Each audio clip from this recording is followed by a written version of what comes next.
So ఇంకోటి దేశంలో అయోధ్యలో స్కామ్ జరిగింది. సో దానిపైన ఒక ప్రెస్ మీట్ పెట్టి ఒక అతను అయోధ్యకు సంబంధించిన అతను బీజేపీ పార్టీకి సంబంధించిన నాయకుడు పెట్టి సో హిందూ డబ్బు హిందువే దోచుకున్నాడు అని చెప్పి వ్యాఖ్యానించిన పరిస్థితి. సో ఏం చెప్తారు ఈ స్కామ్ పైన? పచ్చిగా బరితెగించి దొంగలు అనేటటువంటిది మతం ముసుగుల ఈరోజు మీడియా ముందుకు వచ్చి కూడా అవును దోసుకుంటే దోసుకున్నాం, బ్రహ్మాండంగా మేమే దొంగలము, హిందువులది కదా దోసుకున్నాం అని అంటాం. బ్రదర్ నేను నిన్ను అడుగుతున్నా, నీ ఇంట్లోనే దొంగలు పడతారు, నీ ఇల్లు మొత్తం కొల్లగొడతారు, అవసరమైతే నలుగురు కింద మీద చేసి చంపేసి కూడా పోతారు. మా హిందువే కదా అని చెప్పి వాడు అన్నాడు అనుకో, మా హిందువే అని అంటావా? మరి ఆ గాడిద కొడుకుని ఏం చేయాలా? దొంగతనం చేసి కూడా బరితెగించి మీడియా ముందుకు వచ్చి మా హిందువే కదా అని అంటుండంటే బరితెగించి మాట్లాడుతున్నాన్ని మనం ఏం చేయాలి? ఇది బీజేపీ అసలు రూపం, ఇదే బీజేపీ అసలు రూపం. ఒక ఆడబిడ్డను చర్చ చేసి మా హిందువునే నేను చర్చినానంటే దాన్ని సమర్థిస్తారా? ఇక్కడ మతం వస్తుందా? నేను అడుగుతున్నా మిమ్మల్ని, సమర్థిస్తామా మనం ఏమన్నా? మరి అసొంటి గాడిద కొడుకుని ఏం చేయాలి మనము? నిస్సిగ్గుగా నిర్లజ్జగా దేవుని సొమ్ములు పేయి మీద ఉంటున్నటువంటి సొమ్ములు వేసుకునేటటువంటి చెప్పుల కాడికేసి కొట్టేసినటువంటి 420 గాలు ఈరోజు మీడియా ముందుకు వచ్చి మా గుడిలో మా దేవుడు మేమే కొట్టేసినాం అని బడితెగించింటే వాడిని నడి బజార్లో నిలబెట్టి తగలబెట్టాలనా, లేకపోతే దాన్ని చర్యలు తీసుకోవాలా, లేకపోతే వాడిని సమ్మతిస్తామా మనము? సిట్ ఎందుక? నీకు అట్లా పైసలే పోయినంటే ఈడీ ఏం పొడుస్తుంది, మోడీ అనేటోడు ఏం చేస్తుండు? నీకు శంకుస్థాపన కాడికించి మొదలు పెట్టుకుంటే, ఏది భూమి పీత కాడికించి మొదలు పెట్టుకుంటే గుడి ఓపెనింగ్ దాకా వచ్చినోడవాడు, రాష్ట్రపతిని కూడా పిలవకుండా ఆడుకొచ్చి ఇట్ట అని మొక్కినోడు ఎవడు? మోడీ అనేటోడు కాదా? మరి ఆ మోడీ అనేటోనికి ఈడీ రావాలనేటటువంటి తెలియదా?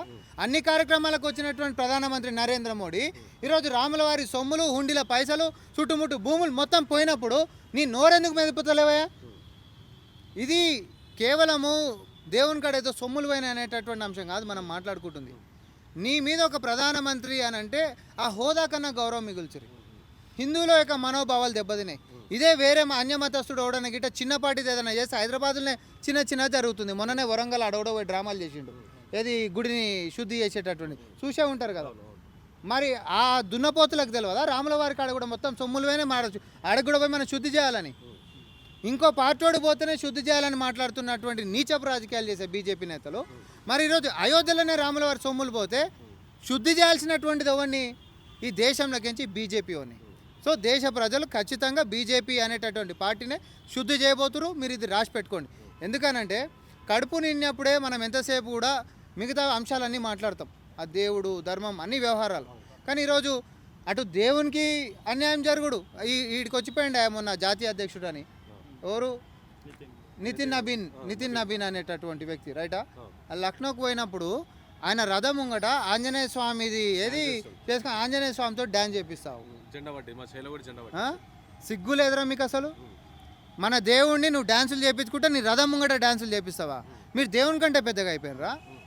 అంటే ఆడ ఆంజనేయ స్వామికి విలువ లేదు, లేకపోతే ఈడ ఇప్పుడు నార్మల్గా ఏడనన్నా మనం ఇట్లాంటి స్టేజెస్ మీద హనుమంతుడిది గిట్ట రామాయణం గిట్ట ఏమైనా ఉన్నప్పుడు మన అందరికి ఒక స్ఫూర్తిని ఉండనీకే, మన హిందుత్వాలని అందరికీ తెలియనీకే, మన దేవుళ్ళ మీద భక్తి పెరగనీకే మనం చూస్తాం.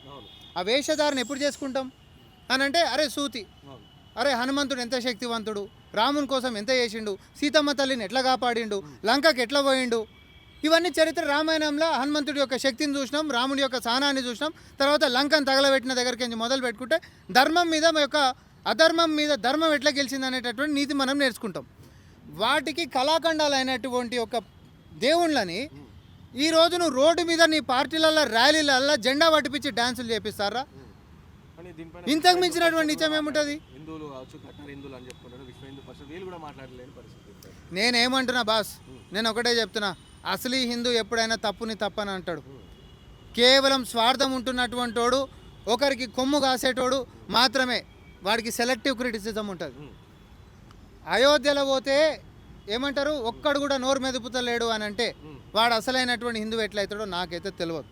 ఈడ ఏదైనా గుడి కాడ ఎవరైనా తెలుసో తెలియకనో ముంగట యాక్సిడెంట్ అయ్యో ఎవరైనా ఇంకోటి ఏంటో రచ్చ చేస్తున్నటువంటిది హిందువుల మనోభావాలు దెబ్బతింటున్నట్టు, రాముల వారి సొమ్ములు పోతే వాడి మనోభావాలు ఎందుకు దెబ్బతింటలేవు అనేటటువంటి నా ప్రశ్న. ఎందుకనంటే పార్టీలతో సంబంధం లేదు, మతం వ్యవహారం వచ్చినప్పుడు దాన్ని కాపాడే అంశం వచ్చినప్పుడు మరి బరితెగించి నాతోడు కొట్లాడమన్నారు, నాకేం అభ్యంతరం లేదు. ఆ విషయంకి వచ్చినప్పుడు కాంగ్రెస్ పార్టీ అనేటటువంటిది ఒక విభిన్నమైనటువంటి కల్చర్స్కి ఒక గొడుగు లాంటిది. ఆమె ప్రౌడ్ హిందూ అని చెప్పేటటువంటి స్వాతంత్రం నా పార్టీలో నాకు ఉంటుంది. ఆమె ప్రౌడ్ ముస్లిం అనేటోడు వాళ్ళ మతం గురించి వాళ్ళు అనుకుంటారు, కానీ ఒకరికొకరు గౌరవం ఇచ్చుకుంటాం. ఒకరు తెరువు ఒకరు రానికే లేదు. మళ్ళీ నేను చెప్తా ఉన్నా, ఇది నేను చాలా స్పష్టంగా చెప్తా ఉన్నా. అందరినీ ఒకరినొకరు గౌరవించుకుంటా సంఘటితంగా దేశం అనేది మనందరికీ మిన్న అనేటటువంటి స్లోగన్ తోటి ముందుకు పోయేటటువంటి పార్టీ. కానీ మతం అనేటటువంటి వ్యవహారం వచ్చినప్పుడు కేవలము కొన్ని అంశాలను మాత్రమే రాజకీయం చేస్తాం, మిగతా అంశాలను మొత్తం మాత్రం మా స్వార్థానికి వాడుకుంటాం మాత్రం ఇది తగదు. నేను ఇంకోటి అంటా ఉన్నా, బలిసినోని కొడుకులు మతాలను అనేటటువంటిది ఈరోజు వ్యాపారానికి వాడుకుంటున్నారు. పేదోని పిల్లలు మాత్రమే మతం ముసుగులో పడేసి కొట్టుకొని చస్తా ఉన్నారు. ఇది మనం తెలుసుకోవాల్సినటువంటి అవసరం ఉంది.